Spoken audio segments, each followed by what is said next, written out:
अगर आपने कहानी का पिछला भाग नहीं सुना तो आप चैनल पर जाकर के सुन सकते हैं और चैनल को प्लीज़ सब्सक्राइब कर लें। मीरा ने हिम्मत करके कहा, आंटी आपसे कुछ पूछ सकते हैं? मोनालिसा के बारे में? राधा ने पलटकर कहा, आपको कैसे पता? क्या आपको भी वो पसंद नहीं है? मीरा ने झिझकते हुए कहा, मेरे पसंद होने ना होने से क्या फ़र्क पड़ता है बेटा, बच्चों की खुशी में ही सबकी भलाई है। कहते हुए राधा फिर से काम में लग गई। मीरा उनके पास आई और कहा, लेकिन ऐसी खुशी का क्या आंटी जो आपके चेहरे पर मुस्कुराहट की जगह उदासी ले आए? मीरा ने ये पूछकर राधा की दुबती रग पर हाथ रख दिया था। राधा काम करते करते रुक गई और कहा, कुछ रिश्ते और कुछ लोग हमारे ना चाहने के बाद भी हमारी जिंदगी में शामिल होते हैं, जिन्हें ना हम छोड़ सकते हैं ना ही साथ रख सकते हैं। सॉरी आंटी, मुझे आपसे ये सब नहीं पूछना चाहिए था। मीरा ने उदास होकर कहा, इट्स ओके। एक काम करोगी? राधा ने कहा, जी बताइए ना। मीरा ने कहा, अक्षत ऊपर है, उसके लिए एक कप कॉफ़ी बना दोगी? राधा ने कहा, हम। कहते हुए मीरा प्लेटफॉर्म की ओर गई और कॉफ़ी बनाने लगी। कॉफ़ी बनाते हुए मीरा सोचने लगी, दादी सही कहती है, इस घर में हम किसी को समझ ही नहीं पाते हैं। हर हंसते हुए चेहरे के पीछे कोई न कोई दर्द छुपा है। हमने खामखा आंटी को पूछकर परेशान किया। हे शिव भगवान, सब ठीक कर दो ना इस घर में प्लीज। आप अक्षत के लिए कॉफ़ी बनाते हुए मीरा को जरा भी गुस्सा नहीं आ रहा था। उसने कॉफ़ी बनाई और राधा को दी तो राधा ने कहा, एक काम और कर दो, इसे अक्षत को दे आओगी? मीरा ने हाँ में गर्दन हिलाई और कॉफ़ी का मग लेकर ऊपर आ गई। अक्षत के कमरे के सामने आकर वह रुक गई। अंदर जाए या न जाए सोचने लगी और फिर आधी खुले दरवाजों से अंदर झांककर देखने लगी कि वो वहाँ है या नहीं। तभी किसी ने पीछे से उसके कंधे पर हाथ रखा। मीरा डरकर जैसे ही पीछे पलटी, पीछे खड़े अक्षत से टकरा गई। उसके हाथ में पकड़ी कॉफ़ी अक्षत के हाथ पर गिरी तो वह धीरे से चीखा, आउच। मीरा ने देखा कॉफ़ी अक्षत के हाथ पर गिरी है तो उसने कप नीचे रखा और कहा, आई एम सो सॉरी, वो गलती से गिर गया। आई एम सॉरी, मेरे रूम के बाहर क्या कर रही हो? अक्षत ने हाथ को फूंक मारते हुए कहा, वो आंटी ने कॉफ़ी भिजवाई थी, मीरा ने धीरे से कहा और फिर अक्षत के हाथ की ओर देखकर कहा, आप बैठिए, मैं दवा लेकर आती हूँ। अक्षत को हाथ पर कॉफ़ी जलन महसूस हो रही थी, साथ ही मीरा की बेवकूफ़ी पर गुस्सा भी आ रहा था। वह वहीं कमरे के बाहर पड़े सोफे पर बैठ गया। कुछ देर बाद मीरा आई। वह घुटनों के बल जमीन पर ही बैठ गई। उसने ट्रे नीचे रखा और अक्षत का हाथ पकड़कर उसे ठंडे पानी के बर्तन में डुबो दिया। अक्षत को कुछ आराम मिला, लेकिन कॉफ़ी गर्म होने की वजह से हाथ की त्वचा लाल हो चुकी थी। पानी से बाहर निकालते ही जलन फिर से होने लगी तो उसने वापस हाथ पानी में रख लिया। मीरा ने हाथ वापस निकाला और फूंक मारते हुए अपने दुपट्टे से उसे पोंछने लगी। अक्षत खामोशी से मीरा को देखता रहा। मीरा ने हाथ को सुखाया और फिर दवा लेकर धीरे धीरे उसके हाथ पर लगाने लगी। हाथ जले नहीं, इसीलिए वो फूंक मारती जा रही थी।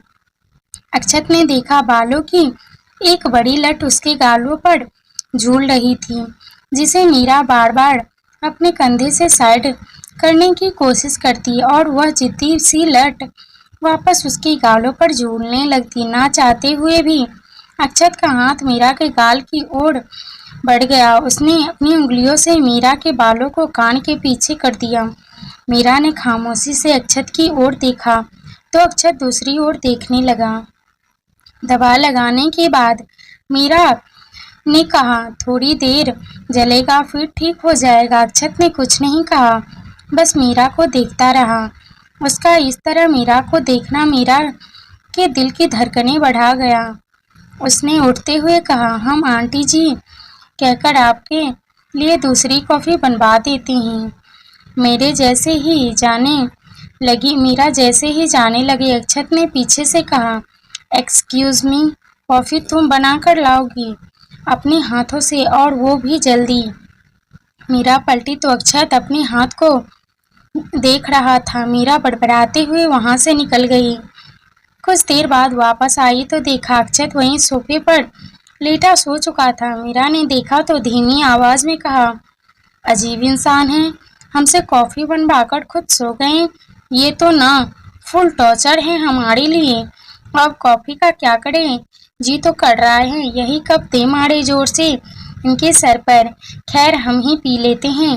मीरा ने एक फुट भरकर कहा, यक, इससे अच्छी तो अदरक वाली चाय होती है। कहते हुए मीरा ने कॉफी से भरा कप वहीं टेबल पर रखा और वहां से चली गई। मीरा कॉफी का मग टेबल पर रखकर चली गई। अक्षत अध अध खुली आंखों से सब देख रहा था। वह उठकर बैठ गया। उसकी नजरें सामने पड़ी जूठी कॉफी पर थी।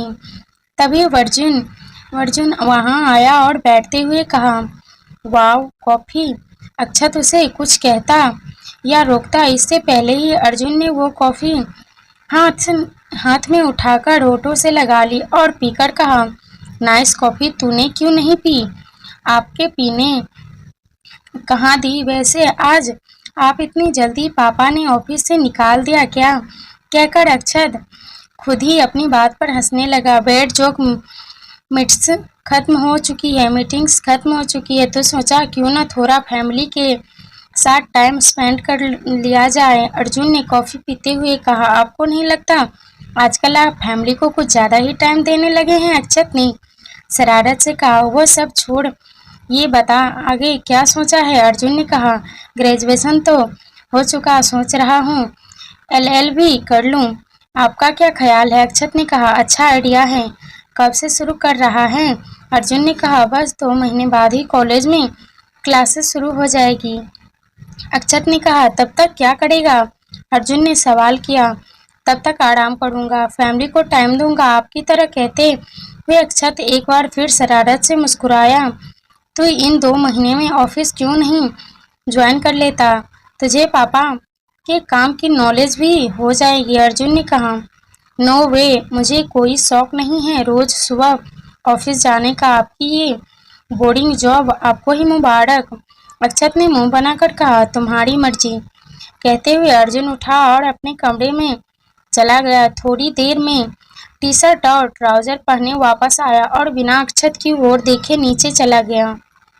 अक्षत टेबल पर रखे खाली ग्लास को देखता रहा और फिर वापस सो गया।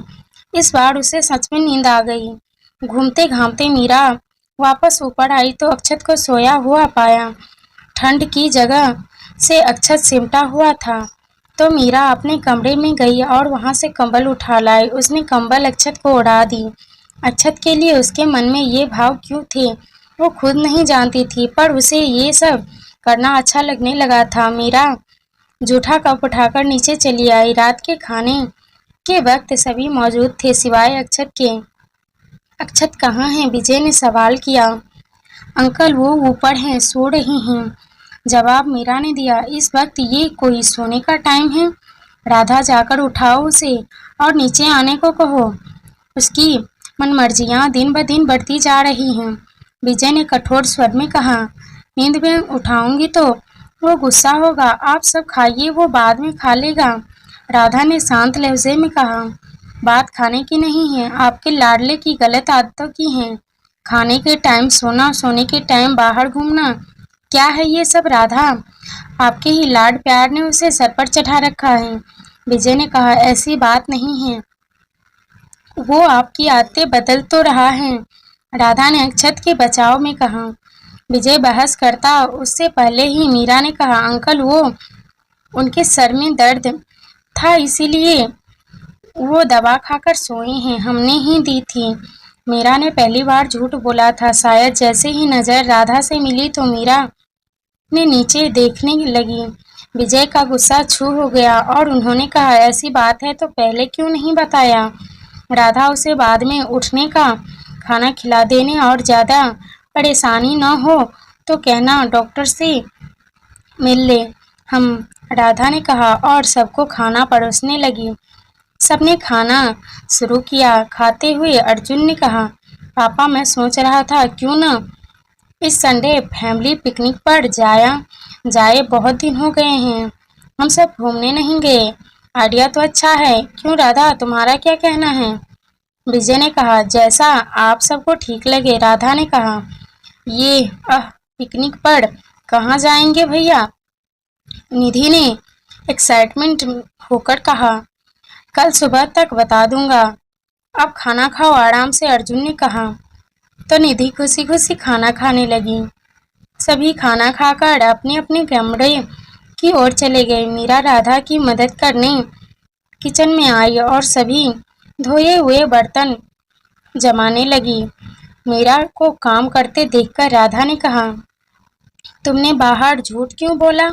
मीरा पलटी और कहा आप क्या जादू जानती हैं? नहीं, राधा ने हैरानी से कहा। फिर आप हर बात कैसे जान लेती है? मीरा ने मासूमियत से कहा। राधा हंसने लगी और कहा क्योंकि तुम जब झूठ बोलती हो तो तुम्हारी आंखें घूमने लगती हैं, बिल्कुल तुम्हारी माँ की तरह। आप हमारी माँ को कैसे जानती हैं?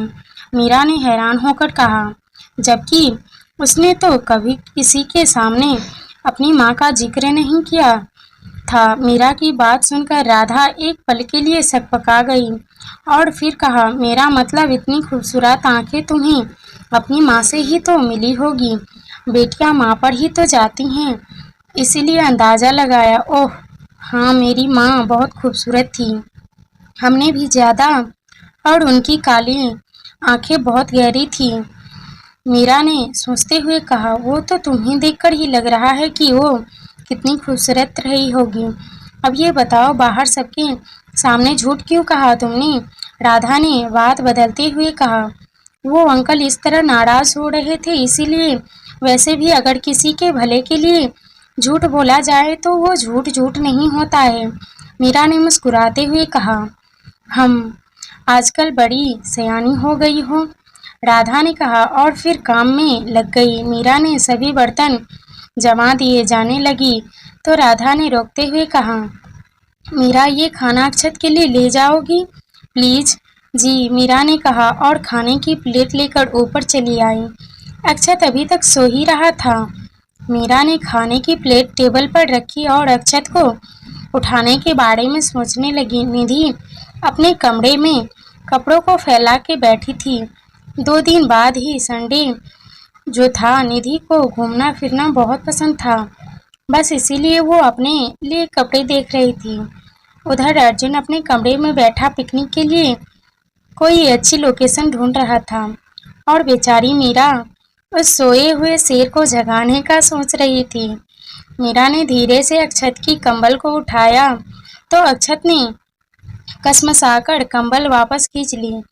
उसे उठाना मीरा के लिए और मुश्किल हो गया। उसने मड़ी हुई आवाज में कहा अक्षत जी खाना खा लीजिए। लेकिन अक्षत को तो जैसे घोड़े बेचकर सोया हुआ था। उसने ना मीरा की आवाज सुनी और उसकी मौजूदगी महसूस की।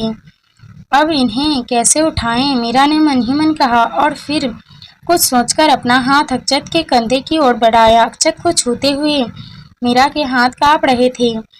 उसने धीरे से अक्षत के कंधे को छुआ और थपथपाते हुए उसे जगाने की कोशिश की। इस बार अक्षत जाग गया।